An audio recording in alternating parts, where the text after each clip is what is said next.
Chapter 201. In the night of Chatterton Town, lights were shining brightly. It was called the City of No Sleep for a reason.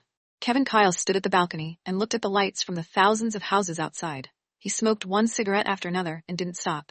Although he had never smoked in front of Karen Daly, he had secretly stopped smoking after learning that Karen Daly was pregnant previously.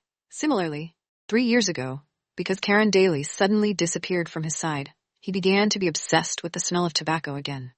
It seemed that he used this method to numb his nerves, but he would never smoke in front of little Karen. Tonight, he had already smoked nearly a whole pack of cigarettes, but he still couldn't suppress the uneasiness in his heart. He and Karen Daly were in the same city. She was close at hand, but they seemed to be thousands of miles away from each other, making it impossible for him to reach her. "President Kevin, this is the information you want." Nick Black rushed over, handed the prepared information to Kevin Kyle with both hands, and stepped back 2 steps to widen the distance between them.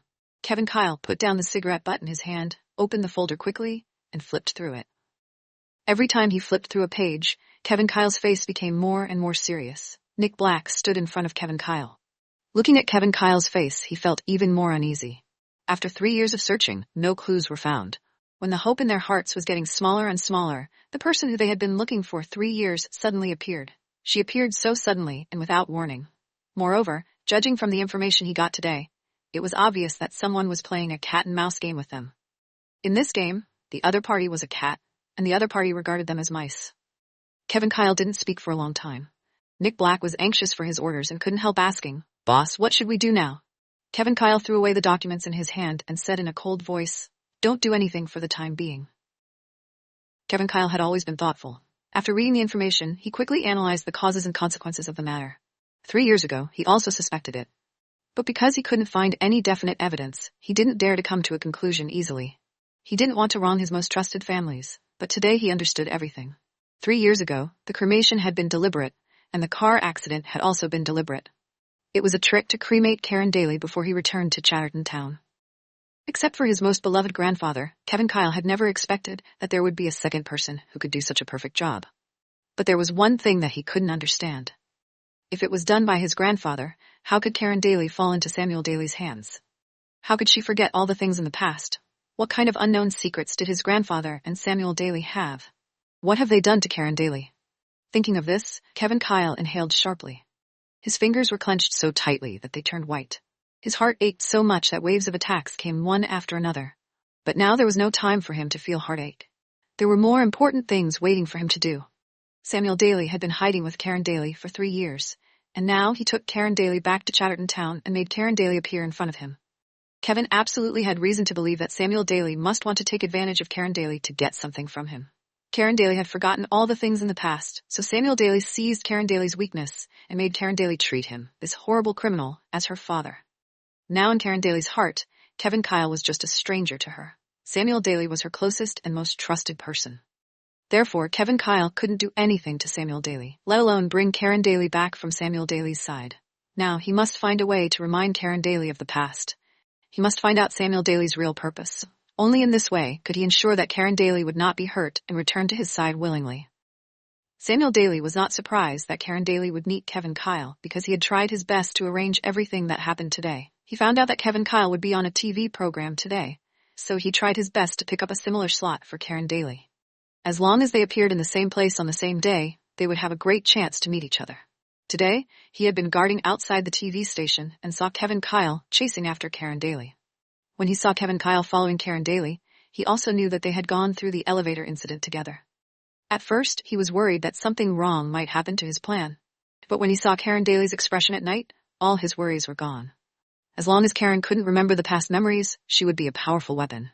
Even if Kevin Kyle found out that Samuel Daly was in Chatterton Town, he wouldn't dare attack him. At this time, Samuel Daly was also standing by the window and looking at the moon in the sky. It seemed that he could see a shadow on the moon, as if he could hear disdainful voices speaking to him. The Daly family? Who do they think they are? A few decades ago, the Daly family was still a privileged family, but now the Daly family is just a poor, disgraced family. With Samuel Daly capabilities, he could never let the Daly family return to its previous state. Samuel Daly's capabilities? Samuel Daly repeated this again and again. He wanted to create a glorious Daly family on his own, so that everyone would know how powerful the Daly family was. Tonight, what he had to do was to have a good sleep, so that he could revitalize and do what he wanted to do tomorrow. The next day, Samuel Daly got up early as usual. After washing up early, he took out his new suit and put it on. The suit was one of the latest Armani designs, which he had specially prepared for himself. Now that he was the father of a well-known designer, he naturally had to wear a well-tailored suit when seen out and about. "Dad, what party are you going to attend today?" In the few memories Asteria had, she had never seen Samuel Daly dressed so formally, so she couldn't help but be surprised. "I'm going to help you contact the new company today. If you can reach an agreement, then the contract can be signed and you can officially start work." Samuel Daly sat down at the dinner table and said, "Karen, sit down. I have something to tell you." "Dad, what's the matter?" Asteria sat down and asked. Samuel Daly said again, "I always don't want to tell you why you were seriously ill 3 years ago, and I don't tell you what your real name is." Asteria looked at Samuel Daly and said, "Dad, you don't want to tell me. Of course you have your reasons. I don't want to know either." She guessed that she had forgotten the past after having a serious illness, and that meant her memory of the past must not be good. It was better to not remember bad things. Now, although she occasionally felt empty in her heart, as if something was missing, as long as she worked hard, the inexplicable emptiness would disappear. Therefore, she was not interested in the past and never asked her father about it. Samuel Daly patted Karen Daly's hand and said, "Your actual name is Karen Daly. It's more convenient for you to use this name here in the future." "Karen Daly?" Karen Daly said it again. "It sounds nice." Chapter 202. Kevin Kyle stared at little Karen's red face for a long time. He couldn't help but reach out and touch it. "Wake up, little pig." "Dad? No?" Suddenly she turned over and stuck her small body into Kevin Kyle's arms like glue. She pursed her lips, closed her eyes, and fell asleep. Kevin Kyle pinched her little face again and said softly, "Little pig, you won't get strawberries today if you get up late." Little Karen suddenly opened her eyes and pursed her lips. She looked as if she was about to cry. "Dad, you're not nice to me." "Daddy is not nice, but if my little Karen is good girl, you will have strawberries and chocolate today," Kevin said. Looking at his daughter's pitiful appearance, Kevin Kyle lowered his head and kissed her. "I'll wake up now," little Karen said. Then she opened her arms to ask for her father's hug.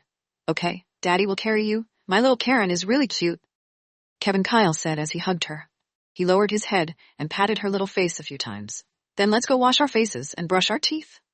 Kevin Kyle was reluctant to let the little girl sleep alone in the nursery.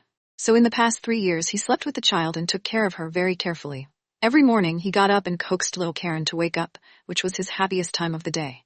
When he heard her calling him Daddy and saw her acting coyly in his arms, his cold heart would be warmed by her. Kevin Kyle held little Karen's face and brushed her teeth seriously. He was such a big man, but he acted gently when doing these things, for fear of hurting the little girl even just a little bit. Little Karen blinked her eyes and looked at herself in the mirror. She laughed happily and said, "I'm good, so is Daddy." "Of course, little Karen is my child. You are surely well behaved." Although little Karen couldn't explain it clearly, Kevin Kyle understood what she wanted to say. However, the little girl was saying that both her father and herself were very good looking. She was only a child, but already so full of herself. Neither he nor Karen Daly were smug people. He wondered where the little girl got this from. Thinking of Karen Daly, Kevin Kyle couldn't help but think of the things that she might have experienced in the past 3 years. Kevin Kyle's heart seemed to have been pinched again. A bone-chilling pain rose from his heart, as if it was going to swallow him. "Dad." Little Karen reached out her small hand, gently grabbing her father's big hand and blinking her amber-like eyes. He was held by her soft little hand, and her warm eyes were transmitted to him little by little. Suddenly, Kevin Kyle came to his senses and held little Karen tightly in his arms. "Dad, smile."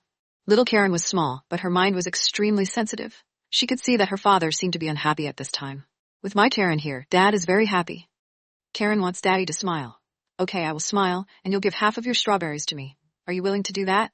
Kevin asked his child. "Of course I am willing." Although little Karen liked strawberries very much, her father was more important than the strawberries. As long as her father was happy, she was willing to give all of them to him. "Good girl. Let's go have the strawberries." Kevin Kyle went downstairs with little Karen in his arms. Because the little girl really liked to eat strawberries, the kitchen staff had been thinking of various ways to make all kinds of delicious strawberry dishes to keep the little princess happy. When they came to the dining room, the strawberry puree that little Karen liked was already placed on the table. Kevin Kyle put little Karen in her favorite lounge stool, circled it around, handed her a spoon, and let her eat it on her own. Little Karen picked up the spoon and took 2 big scoops. Then she scooped up another spoonful and said, "Daddy, eat it." Kevin Kyle opened his mouth and ate it. He nodded with satisfaction and said, "Well, it tastes better when Karen feeds Daddy." However, she scooped up another spoonful and said, "Have some, little sister." While having her meals, little Karen never forgot Momo, who grew up with her. Woof, woof, woof. Momo swatted in another chair to respond to little Karen. Kevin Kyle picked up a paper towel and wiped the strawberry puree on little Karen's mouths. He said, "Karen, eat it. Momo can't eat this, or it will have a stomachache." When she heard that her sister would get a stomachache, she took a bite of the strawberry puree in the spoon and said softly, "I don't want my little sister to get a stomachache." Kevin Kyle stroked little Karen's head and said, "Okay, Karen, eat quickly." Most of the time, Kevin Kyle could see the shadow of Karen Daly in little Karen, especially her big, watery eyes. They were almost identical to Karen Daly's. Karen. Hearing a beautiful female voice, little Karen hurriedly looked back and saw her beautiful little aunt. She waved her little hand excitedly and said, "Little aunt, whoosh." Mia Kyle took off her sunglasses and handed it to Jackie Ball, who was by her side. When she ran over, she picked up little Karen and twirled her twice. "Do you miss me, Karen?" Little Karen stretched out her hand to hold Mia Kyle's face and said seriously, "Yes, I do. I miss you. I want my little aunt to whoosh at me." Whoosh. Mia Kyle blew on little Karen's face and rubbed her little face. "Little Karen, I think you're more and more beautiful. You look more and more like little aunt." Little Karen replied, "I am more beautiful than you, little aunt." Mia Kyle twitched her mouth and looked as if she wanted to cry. "How can little Karen be more beautiful than me? I will be so sad." Now Mia Kyle had already won an award after her movie, so her acting skills came as she wished. If someone didn't know her well, they would really think that she was competing with a child. "Little aunt, don't cry. You are as beautiful as I am," little Karen said. As long as it was someone who was good to her, little Karen could not bear to them be sad. Mia Kyle laughed and rubbed little Karen's pink and tender face. "No, little Karen is the most beautiful one in our family. I'm far worse than you are." Little Karen's parents were so good-looking. Little Karen had the perfect genes of two people at the same time. How could she not be beautiful? "Little aunt, one pinch costs 500. Give me the money." Little Karen suddenly said seriously, 500 is not enough. It costs at least 50,000. "When your father pinches you once in the future, you can ask him for 50,000, Mia Kyle said. 50,000. Little Karen was having a headache. 500 had a 5, and 50,000 had also a 5. What was the difference? "Why are you here?" After breakfast, Kevin Kyle put down his spoon and wiped his mouth gracefully before asking. "The shoot is over. I come here to accompany our little princess," Mia Kyle said. After what happened to Karen Daly 3 years ago, Kevin Kyle was cold to everyone except little Karen. In front of his family, he had fewer words than before. He was getting farther and farther away from them, and more like a being from another world. The elders of the Kyle family were all abroad.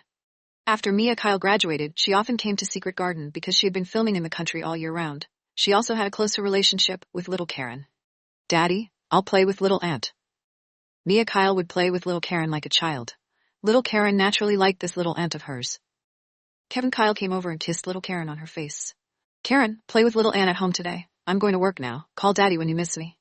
"Daddy, goodbye." "Karen, goodbye." Chapter 203. President Kevin, we have already found out. Asteria has been hired by the international bridal brand, PM Corporation, with a high salary to be the chief designer here. Kevin Kyle's car had just arrived at Rovio Building, and Amelia Gray, who had been waiting for a long time, came forward to report the situation. "Okay." Kevin Kyle nodded and said, "Arrange to purchase this company right away. The sooner the better." "Director Kevin, this..." "What's the problem?" Kevin Kyle raised his eyebrows, glanced at Amelia Gray, and said, "Let Rovio's best corporate finance team handle this matter. I want to hear good news in 3 days." "Yes." Amelia Gray did not dare to raise any objection. She had watched Kevin Kyle and Karen Daly's story since they were together. Later, Karen Daly had died, and she saw how Kevin Kyle had lived in the past 3 years with her own eyes. Karen Daly's position in Kevin Kyle's heart had already surpassed what they had initially thought it would be. They all believed that Karen Daly was gone, but Kevin Kyle didn't give up. He had hired people to look for her for 3 years. Now that Karen Daly had finally come back, what he wanted to do was to stand by her side all the time and not let anyone take Karen Daly away from him. In her new working environment, Karen Daly liked it very much. It was a spacious and bright office. Beyond the wide French window was the city park with the best view of Chatterton town. The park was facing the sea, and across the bay was the city of King Bay. Looking out from where she stood, she could vaguely see the skyscrapers in King Bay. "Asteria, please lead our local design team to greater heights." The person who spoke was Hector Cheng, the chief director of PM Corporation in the country. Hector Cheng was in his 30s, and he was extremely handsome. He was a top student at an Ivy League university. After studying abroad for several years, he worked at PM Corporation and had been promoted to the position of country head very quickly. He was a hot young talent in the industry. Karen Daly smiled confidently and said, "Director Cheng, since you offered me a high salary and invited me here, I will try my best to lead everyone to do well for PM, and I will never let you and the headquarters down." In reality, Karen Daly didn't speak very much. It was not that she didn't like to talk, but she liked to be quiet. In the past 2 or 3 years, when she was not working, She would travel around to enjoy the scenery along with her backpack on her back. She would also stay at home, holding a book, and it would keep her busy a whole day. If Samuel Daly hadn't reminded her, she would even skip meals. Perhaps because of her quiet character, she rarely communicated with others in the past 3 years, except for during work, so she didn't make any good friends. But when she was at work, she was different. She was capable, intelligent, and strong. She never dragged the team behind. Before Karen Daly spoke, Hector Cheng saw that she was very slim and always had a gentle yet frail smile on her face. In his heart, he was still a little suspicious of whether she was competent for this job. However, Karen Daly's words gave him a completely different feeling. Every word she said was sonorous and forceful. It seemed that an energy that he could not imagine was emanating from her frail body. Hector Cheng nodded. I'm relieved, as long as you're here. Karen Daly smiled and said, Director Cheng, you're flattering me. After talking with Karen Daly, Hector Cheng took her to tour the company and meet the colleagues from the design department. He also assigned her an assistant, Lynette. Lynette had just graduated from college, and to be able to learn from the famous designer, Asteria, right after graduation, her excitement was off the charts. From time to time, she would knock on the door of Karen Daly's office and serve Karen Daly tea. She was very enthusiastic. Thump, thump. It was the 4th time that Lynette had knocked on the door of Karen Daly's office. She couldn't stand it anymore, but she still said, Please come in, patiently. Lynette pushed the door open and came in. Asteria, there's an honored guest in our company today. Director Cheng wants you to see him. Karen Daly nodded. Okay. When she followed Lynette to the reception room, she pushed the door open and entered, but Hector Cheng was not there. There was only a man in a white shirt and black trousers, standing before a French window, with his back to the door. The man stood straight. His back was perfect, but he gave people a feeling of loneliness, as if he had left something very important behind. Lynette said, Asteria, you go in first, and I'll go serve 2 cups of tea. Karen Daly nodded her head, stepped into the room, and her eyes fell on the man again. Just as she was staring at his back, he suddenly turned around and met her eyes. Their sight was entangled in the air for a moment. She was still a distance away from him, but she felt the heat of his eyes. Karen Daly was shocked by this intensity of his gaze, and looked away. However, Kevin Kyle's eyes were reluctant to move away from hers. If he could look at her for just another second, it would make him very happy. After a long time, he said, Asteria, I didn't expect you to be the well-known fashion designer. Asteria. Karen Daly said politely, Hello, Mr. Kyle. In the past, Karen had called him Mr. Kyle with some teasing connotations, but now there was only courtesy and politeness in her voice. Her polite voice was impeccable, but it was harsh to his ears. In an instant, Kevin Kyle felt that it was a little difficult to breathe. This painful fact reminded him that she really did not remember him anymore. However, he had always been strong in self-control. Although he was heartbroken, he did not show any emotions. He still smiled gently at her and said, Thank you for remembering that my last name is Kyle. Karen Daly asked again, Mr. Kyle, do you come to see me specifically? Kevin Kyle did not answer her directly, but slowly talked about his past. My wife and I met each other on a blind date and we quickly registered for marriage. We have been married for many years, and our child is also 3 years old, but I still owe her a proper wedding. I want to wait until she comes back to me so that I can make up for this wedding that I owe her. Kevin Kyle was talking, and Karen Daly was listening in silence. From his eyes and tone, she could tell that he loved his wife very much. Looking at Karen Daly's calm eyes, Kevin Kyle felt a surge of emotion in his heart. He really wanted to tell her that his wife was her. But he couldn't. He tried his best to restrain his impulse, and tried to talk to her in a calm tone. Asteria, I heard that the gowns designed by you are very special. I have come here to you to ask you to help us design 3 sets of outfits for our family.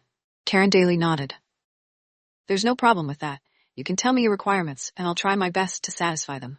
Kevin Kyle said, I have a lot of demands, and I can't finish talking about them in a short time. It's not good for us to stand and work here. Why don't I treat you to dinner? Let's eat and talk, and I should thank you for your help 2 days ago. Karen Daly shook her head and politely refused. There's no need for dinner. If you have any requests for me, just tell me here. She was not familiar with this man. At least she felt strange enough if he were to treat her to dinner. Chapter 2:4. Karen Daly was reluctant to go out to have dinner with him, so Kevin Kyle did not insist on it. He took the lead in sitting down and said softly, Then let's sit down and talk about the design of the outfits. Karen Daly nodded and sat down beside him. She took out a notebook and said seriously, Mr. Kyle, tell me your detailed request. I'll jot it down. Seeing that she was so serious, Kevin Kyle thought she was still the person who used to be the former Karen Daly again. When she was working, she was always very serious and never sloppy. After so many years, she was able to be hired by PM as a chief designer with a high salary. It must be the result of her hard work. Mr. Kyle? Seeing that Kevin Kyle was staring at her and did not speak, Karen asked. Kevin Kyle came to his senses and said, I know nothing about design, and it's hard to say the specific requirements. Why don't you give me some suggestions? I'll take it as a reference. Karen Daly thought for a moment and asked, "Then please tell me what your wife and child look like, Mr. Kyle. I can give some suggestions." When Kevin Kyle heard this, an idea flashed through his mind. He said with a little excitement, "If I describe it, it would be very difficult to understand. Miss Asteria, if you don't mind, why don't you go back with me to see the child?" In the world of fashion design, the most important thing was having the piece well tailored. In the past, Karen Daly had been running to her prestigious clients' homes many times to check on their measurements and for custom fittings. After thinking about it, she nodded and agreed. She wanted to see the child and measure the child's height so that she could design the outfit better. She came up to Kevin Kyle's car. She first wanted to sit in the back seat, but felt that it was impolite, so she sat in the passenger seat. Instinctively, Kevin Kyle wanted to stretch out his hand to help her to put on the seatbelt, but just as he leaned over to her, she hurriedly moved towards the window and looked at him with vigilance. Kevin Kyle reluctantly withdrew his hand and said, "In the past, whenever I drive, my wife would be sitting in the passenger seat. She would always forget to wear her seatbelt. Just now, I had forgotten that the person sitting next to me was not her." The person sitting next to him was actually still his wife, but she had forgotten who he was. Kevin Kyle's words made Karen Daly's face blush with embarrassment. She quickly put on her belt and smiled politely at him. They were driving for more than half an hour, but no one spoke along the way. They simply looked ahead or enjoyed the scenery on both sides of the road. Kevin Kyle's residence was even more luxurious than Karen Daly had imagined. After entering the main gates, it took them more than 10 minutes to walk to the building itself. Kevin Kyle walked very slowly, as if he was deliberately matching her pace. While walking, he introduced the surrounding area to her, which made Karen Daly feel that he was a very polite gentleman. "Dad, you're back." A small figure rushed to Kevin Kyle from a distance. Kevin Kyle caught her little body and kissed her. "Karen, tell Daddy, do you miss Daddy?" "Of course I do miss you. Even my stomach is hungry." Little Karen touched her belly as she spoke, looking pitiful. "Then let Aunt Lynn make some milk for you, okay?" "No, I don't want to drink milk. I am a big child now. A big child doesn't drink milk." "You have to drink milk first, then you can have strawberries in the afternoon." Watching their close interaction, Karen Daly felt a gush of warmth in her heart. Karen Daly now remembered. She remembered very clearly this lovely child. She had seen her a few days ago, and her name was Little Karen. The father was so good-looking. No wonder he had such a beautiful daughter.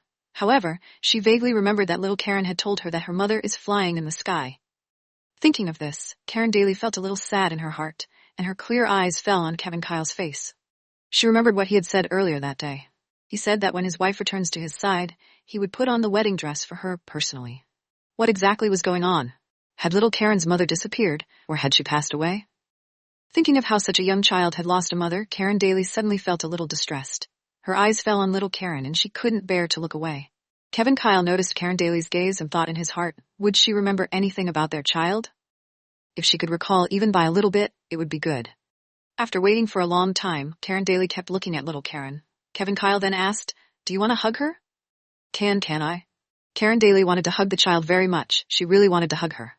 "Karen, can you let this beautiful auntie hug you?" Kevin Kyle introduced Karen Daly to his daughter. It was not until then that Little Karen looked at Karen Daly. The child, who had never been able to remember anything clearly, was very excited when she saw her. "Big Karen?" "Dad, it's Big Karen. She was the one who helped me save my little sister." "Little Karen, I'm very glad to see you again." Karen Daly smiled gently and said. When she said goodbye to Little Karen that day, Karen Daly thought that it was impossible to meet her again in the sea of people, but she didn't expect that they would see each other again after only a few days. Kevin Kyle finally understood the situation. It turned out that when he went to the park to pick up Little Karen that day, Big Karen was indeed there, but he didn't want to believe his daughter's words. Little Karen opened her little arms to Karen Daly and said softly, "I won't charge Big Karen any money for carrying me." "Little Karen, you're so nice." Karen Daly walked towards Little Karen and held her in her arms. Her heart was so soft. Little Karen was such a beautiful and lovely child, and Karen Daly had no choice but to like her. Looking at them, Kevin Kyle's eyes were so gentle that they could meet people's hearts. He was willing to just look at them this way for the rest of his life. "Sister, I want to take you to a place. Would you like to go?" Little Karen liked Big Karen very much, so she thought of a good place to share with her. Karen Daly nodded. "Where are we going?" "Just follow me. I will take you there." Little Karen took Karen Daly's hand and said, "Sister, walk steadily and don't slip." "Okay, I'll take good care of myself." Little Karen held Karen Daly's hand and took a few steps. Suddenly, she felt that something was wrong. When she turned around and saw her father looking at them, she said, "Dad, you have to come along too, okay? Daddy will accompany my Little Karen." Kevin Kyle was just waiting for Little Karen to say this, and he then took Little Karen's other hand. He held on to Little Karen's left hand, with Karen Daly's on the child's right hand. Little Karen walked between them. It was a beautiful picture of their family. As Kevin Kyle thought about it, it seemed as if time had stopped at this moment. He suddenly imagined how their family of 3 walked hand in hand until they grew old, and until little Karen grew up to be an adult. While Kevin Kyle was fantasizing about this, Karen Daly pulled back her hand quickly. She felt very shy to hold his daughter's hand like this. Little Karen did not notice that someone had let go of her right hand, but Kevin Kyle noticed it immediately. All of a sudden, Kevin Kyle felt as if he was going to break through his self-control, as if there was a gush of rage in his body. He really wanted to carry Karen Daly home crudely, and never let her leave again. Chapter 205, Kevin Kyle stopped. His left hand was empty and clenched into a fist. His eyes were slightly narrowed, and there were surging undercurrents in them. He was angry, not at her, but at himself. If he had stayed with Karen Daly all the time, then those people would not have the opportunity to carry out their plan. She would not have been taken away for 3 years, let alone forget about him and the child. Little Karen also noticed that something was wrong. She let go of her father's hand and took a small step to Karen Daly's side. She held Karen Daly's hand with her small hand and said, "Sister, I'll hold your hand so that you won't slip while you walk." Karen Daly held little Karen's small hand and nodded with a smile. "Karen, you are in charge of entertaining Sister Karen. I have something else to do, so I won't accompany you too," Kevin Kyle said. Since little Karen was willing to get closer to Big Karen, and Big Karen was also willing to get closer to little Karen, Kevin decided to let them hang out by themselves. Without him by their side, Karen Daly should be able to be less reserved. Perhaps being with little Karen could remind Karen Daly of some things from her past. "Okay, Daddy." Little Karen nodded her little head vigorously and said softly, "I'll take care of Big Karen." Kevin Kyle rubbed her head. "Daddy believes in you."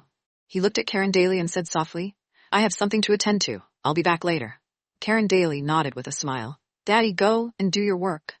Little Karen took Karen Daly's hand and walked forward with small steps. Despite not having her father by her side, she was still happy. When Kevin Kyle walked out of their sight, little Karen immediately grabbed the braid on her head and looked at Karen Daly with a look of expectation and pride. "Sister, do you think my braids are pretty?" The 2 braids on little Karen's head were like horns on a goat. To be honest, these braids were not very well and even a little messy. However, little Karen looked very cute, which made her melt the hearts of the people around her. However, Karen Daly would not give such a blow to the child's confidence. Karen Daly simply nodded her head and smiled gently. "It's beautiful." Hearing her praise her braids, little Karen said proudly, "Daddy braided them for me." Karen Daly was stunned. She could not imagine how a godlike man like Kevin Kyle would braid his child's hair. She imagined Kevin Kyle combing the little girl's hair in a clumsy way. Karen Daly felt that the thought of it was so beautiful, and she did not dare think too much about it. It was really warm and sweet of him. His wife must be very happy. She was so lucky to have such a husband who knew how to dote on others. Thinking of this, Karen Daly couldn't help but smile. She was just a little envious, nothing else. Looking at Karen Daly's beautiful smile, little Karen couldn't help but pounce on Karen Daly's thighs. She blinked her big bright eyes and said, "Sister, are you happy?" Her words were clear, and her tone was soft. With her big eyes, she made people want to hold her and take a bite out of her. Not to mention her messy little braids. A cute child like this should deserve the whole world. Karen Daly couldn't help pinching the little baby girl's face. "I'm happy. Daddy is also happy," little Karen answered. "Huh?" Karen Daly was puzzled. "Daddy is very happy." Little Karen paused for a moment and then added, "He's very happy today." "Oh?" Karen Daly blinked. "He wasn't happy before?" In the past, Daddy misses Mommy, but Big Karen is here today. Daddy's happy." There was no fear when a child spoke. She would say whatever she wanted to. However, Karen Daly felt that something was wrong. She and Kevin Kyle had only met once. There should be no other reason, right? It was just a child's nonsense. "Where's your mommy?" Karen Daly still couldn't help but ask. "Mom is flying in the sky." Little Karen opened her hands and flapped them up and down like a pair of wings. "Daddy and I are waiting for her to come back." Little Karen's words were cute and naive, but when Karen Daly heard them, she felt very uncomfortable. She couldn't help rubbing little Karen's head. "Little Karen, who told you that your mommy is flying in the sky?" "Little Aunt told me that." Little Karen blinked her eyes and pointed to the sky. "Little Aunt said that my mother flew away by accident. When I grow up, Mommy will come back to me." Karen Daly bent down in front of little Karen, pinched her pink face, and said softly, "Little Karen, I want to hug you. Is that okay?" Little Karen opened her arms and threw herself into Karen Daly's arms. "Big Karen can hug me all you want. I won't charge you any money." Karen Daly held little Karen in her arms and hugged her tightly. Somehow, when she heard little Karen talking about her mother, she felt inexplicably uncomfortable. Little Karen pointed at a small playhouse in front of her and said happily, "Sister, that's the playground for my little sister and me." "So little Karen, do you want to bring Big Karen to your playground?" "Yes." Karen Daly came to the playhouse with little Karen in her arms. It was a small detached building next to the main house, a pink playhouse for children. just like what could be seen in cartoons. Sister, come in. Little Karen enthusiastically dragged Karen Daly into the house and took care of Karen Daly like a little host. Little Karen had seen strangers around before, but she had not been so friendly to them. She would not tell anyone about her fairy tale kingdom, let alone allow them in. She was so enthusiastic to entertain Karen Daly, not only because Karen Daly helped her to save her little sister, but also because she liked Big Karen very much. Little Karen's The Fairy Tale Kingdom was actually a scaled-down house. Every item in the house was a scaled-down version. There was an actual miniature kitchen, bedroom, and utensils, convenient enough for little Karen to learn to take care of herself. Every decoration in the room was very exquisite, and it could be seen that the person who set all these up was very detailed. Little Karen took Karen Daly's hand and brought her around her kingdom. After making a round of introductions, she blinked her bright, intelligent eyes and asked, "Sister, do you like it?" Karen Daly nodded. "I like it. I like it very much." Little Karen added, "It's all done by Daddy." Listening to little Karen's soft voice, for some reason, Karen Daly felt a little uncomfortable in her heart. Her eyes became more gentle when she looked at little Karen. Little Karen's father loved little Karen very much. Little Karen was also very cute and sensible. But there was no other love like a mother's love. "Sister," little Karen tugged at the corner of Karen Daly's clothes and wanted to show something else to Karen Daly. "Little Karen, you are so cute. May I kiss your face?" Karen Daly asked. Karen Daly had wanted to kiss little Karen's face for a long time. After thinking for a long time, she took the courage to ask her. Unexpectedly, as soon as she finished her words, little Karen leaned over to her face and said, "I'll give you a kiss, sister." Suddenly, little Karen's lips pecked Karen Daly on her cheek, and Karen Daly felt her heart go soft and melt. She picked up little Karen's face, carefully kissed her cheek, and then she grabbed little Karen into her arms.